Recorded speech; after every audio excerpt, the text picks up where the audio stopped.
Valdovų rūmai tęsia parodų ciklą, pristatantį garsiausias Lietuvos didikų šeimas. Šį kartą atidaryta paroda skirta Pacų giminės istorijai. Paroda Pacai istorijos sodo lelijos pasakoja Pacų šeimos istoriją. Jos paveldas įsibarstęs nuo Europos pietų iki rytų.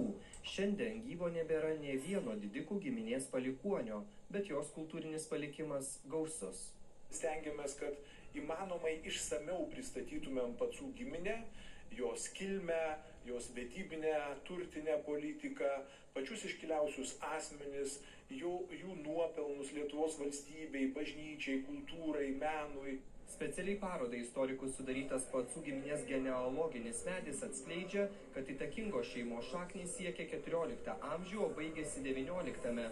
Klestėjimo laiku šeimos nariai buvo tapę faktiniais Lietuvos didžiosios kunigaikštystės valdovais. Parodoje eksponuojami Pacų giminės atstovų, vienu metu užėmusių 4 svarbiausius valstybės ir bažnyčios postus portretai. 17 amžiuje Pacai buvo labai reikšmingi Lietuvos didžiojoje kunigaikštystėje. Tiesą sakant, iki amžiaus pabaigos jie buvo vieninteliai valdę šias žemes, neturėję savo lygių. Jų įtaką lėmė, kad 18 amžiaus pradžioje kiti valdovai ar kitos valdžiusios giminės rėmėsi jų valdymo tradiciją.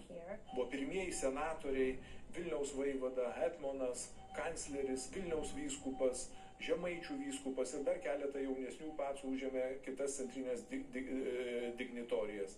Pacų giminė save kildino iš romėnų. Parodoje galima matyti giminės herbe vaizduotą leliją. Tokį patį simbolį herbuose naudojo ir Europos karališkosios šeimos. Ir pavyzdžiui, Liudvikas Mykolas Pacas specialiai savo herbe irgi naudojo 3 lelijų kompoziciją, kad jį primintų Prancūzijos karališkosios šeimos herbą. Tai iš tikrųjų Pacai žaidė savo herbo įvaizdžių.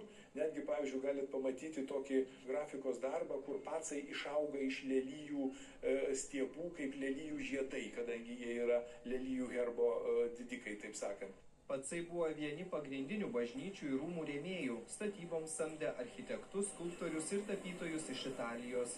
Tad ryškiausi Pacų šeimos pėdsakai architektūroje – tai Šventojo Petro ir Povilo bažnyčia Vilniuje, Pažaislio vienuolynas Kaune. Parodoje eksponuojame Kazimiero Paco 17 amžiaus antros pusės Žemaitijos vyskupo portretą. Čia jis vaizduojamas su popieriumi rankoje, Barnių katedros architektūriniu planu. Tai svarbu, nes vyskupas įkūrė šią šventovę. Prieš tai katedra buvo medinė. Paroda Pacai istorijos sodo lelijos Valdovų rūmuose veiks iki sausio pabaigos.